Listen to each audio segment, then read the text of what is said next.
Ok, aujourd'hui on va parler d'un joueur qui a fait énormément parler de lui sur Guild Wars 2. Guild Wars 2, c'est un MMORPG vibrant où des millions de joueurs et joueuses construisent leur aventure. Un monde où les règles de l'économie imitent celles du monde réel. Mais que se passe-t-il si un joueur triche à une échelle si massive pour que l'équilibre s'effondre? Que se passe-t-il si un joueur arrive à acquérir énormément d'argent virtuel et réel aussi rapidement? Eh bien, aujourd'hui, nous allons parler du cas de Casiano, le baron du comptoir.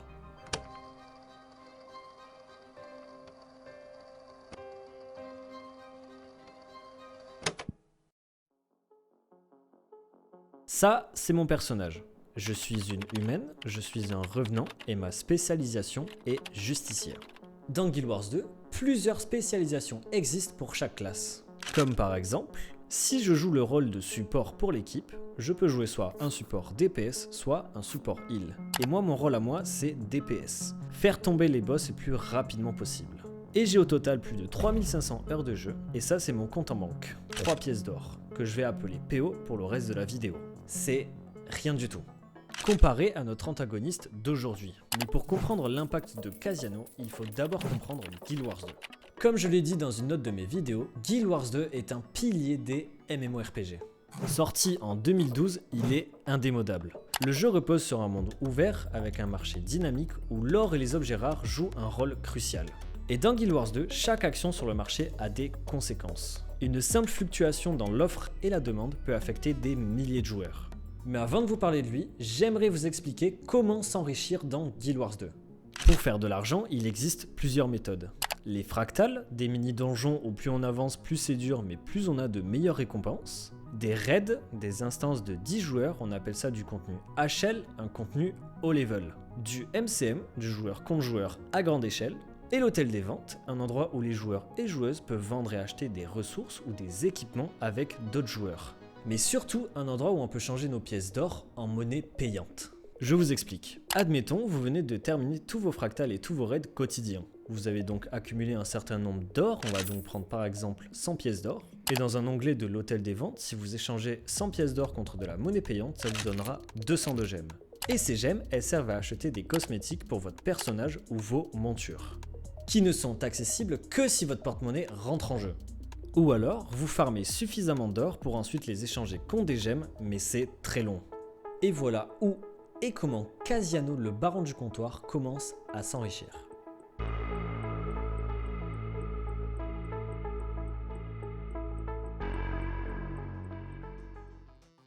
Mais qui est Casiano? Eh bien, on sait pas trop. Depuis cette histoire, il est compliqué de savoir à qui nous avons affaire. Sa classe préférée? Aucune. Il était principalement actif sur l'économie du jeu que sur l'aspect gameplay. Ses heures de jeu? Impossible de mettre la main dessus. Mais surtout la grande question, comment il s'est enrichi? Casiano a découvert une faille pour dupliquer des objets rares. Des objets qui pouvaient les revendre pour ensuite acheter des équipements pour son personnage. Comme l'espadon Aurore qui coûte entre 1500 PO et 2500 PO, ou encore l'épée d'Oren qui coûte entre 1500 PO et 2000 PO. Et les objets qui vendaient? Eh bien, préparez-vous à la modique somme de 10 000 PO pour chaque objet vendu dans l'hôtel des ventes. Pour chaque objet vendu. Et l'objet, c'est lui. Une simple infusion qui donne un effet visuel à votre personnage. J'en ai également aussi sur mon personnage, mais pas du tout au même prix. Cette infusion est très rare à avoir, que ça en fait l'objet le plus cher du jeu. Et Casiano, lui, il est pas bête.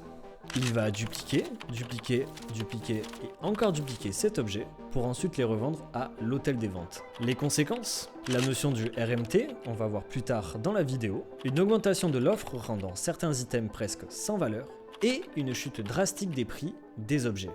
Mais ce qui rend son histoire encore plus fascinante, c'est la manière dont Casiano a été découvert.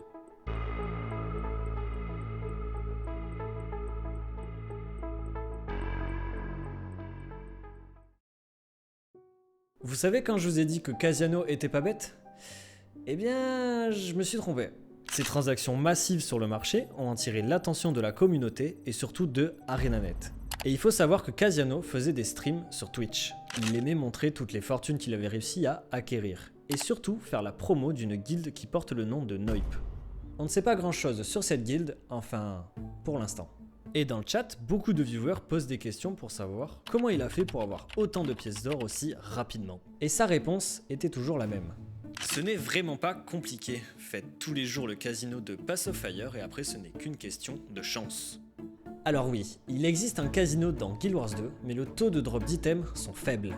Personne ne peut arriver à la même somme que Casiano aussi rapidement rien qu'en faisant du casino. Donc un petit groupe de joueurs va commencer à enquêter sur son sujet, mais il ne va même pas avoir besoin de faire une enquête puisque c'est lui-même qui va se faire trahir dans son propre stream. Alright, I'm back. Oh no, I'm back. I forgot to close the ugly bank. I'm going to delete this VOD, okay? I'm going to delete this VOD. Bon, je pense que nous sommes tous d'accord pour dire que Casiano n'est pas la chips la plus croustillante du paquet. La rediffusion de son stream a été supprimée juste après avoir cut le live, mais c'était déjà trop tard. Il a l'inventaire le plus riche du jeu. Et vous voulez savoir le nombre de pièces d'or qu'il peut obtenir s'il vend tout son inventaire ?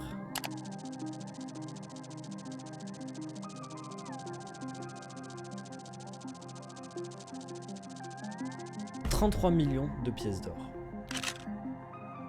Et si on le transforme en gemmes, donc la monnaie payante du jeu, ça nous donne cette somme. C'est énorme. Mais là, une question va nous trotter en tête. Alors oui, il a réussi à avoir 33 millions de pièces d'or. S'il les transforme en monnaie payante, il peut s'acheter tous les cosmétiques qu'il veut. Mais dans l'histoire, combien Casiano a gagné d'euros en faisant cette méthode ? Parce que oui, là depuis le début, je vous parle de gemmes qui ne sont que de la monnaie payante. Eh bien, zéro. Et oui, Casiano n'a aucun moyen de transformer ces gemmes en monnaie réelle. Il peut juste les retransformer en pièces d'or, mais quel intérêt ? Mais, les joueurs ont fait une théorie.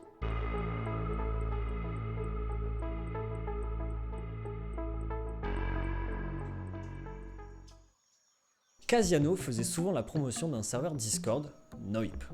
Ce serveur, on ne sait pas grand chose, mis à part que Casiano nous disait que c'était le serveur de sa guilde RMT. Et le RMT, c'est quoi ? Le RMT, Real Money Trading, se définit par la vente d'objets du jeu, de personnages ou de toute autre donnée afin d'en tirer un profit financier. Et cette notion, comme j'en parlais juste avant, change complètement la donne. Sur ce serveur Discord, il était possible d'acheter des comptes Guild Wars 2. Des comptes qui sont montés au level max avec une banque remplie d'items dupliqués. Et ces comptes, ils vont en créer et encore créer pour les revendre sur ce serveur. Et cette théorie tient énormément la route puisque ArenaNet va réagir et va supprimer tous les comptes créés avec des objets dupliqués. Casiano, King Jenny, Aegir Fates Elberg, Animus, MCGL, Lara et plein d'autres joueurs vont être bannis définitivement de Guild Wars 2. Le serveur Discord va être bien sûr supprimé. Et à combien ils vendaient ces comptes ? Les joueurs vont faire une simulation. Un compte de base va se vendre entre 10 et 50 euros en fonction des objets que vous avez en possession ou des titres gagnés durant votre aventure. Et un compte avec des objets rares et dupliqués monte entre 100 euros et 500 euros. Donc on va prendre la moitié, c'est-à-dire 250 euros. S'il a vendu 50 comptes, ça lui fait 12 500 euros. S'il a vendu 150 comptes, ça lui fait 37 500 euros. S'il a vendu 500 comptes, ça lui fait 125 000 euros. Et ainsi de suite, vous connaissez la musique.